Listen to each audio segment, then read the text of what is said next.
tanawa guys, ang ilang investigasyon miabot na po sa Davao. Ilan na pong giling si Congressman Pulong Duterte. Imbis nagkaduol na guys,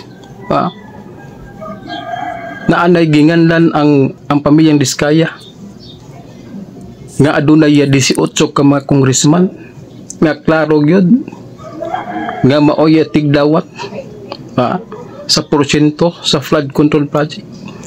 Miabot hinuon sila sa Davao nga kung buton hunaon makaisunan ang mga proyekto sa Davao hastang liguna pulido kayo pagka himo labi na ang flood control. Wala ba yung ghost project?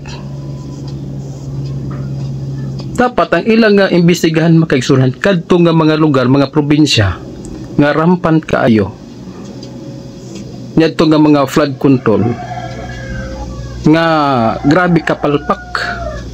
Aduna pa yung mga ghost project naon sa naman nagkalayo namin noon ilang investigasyon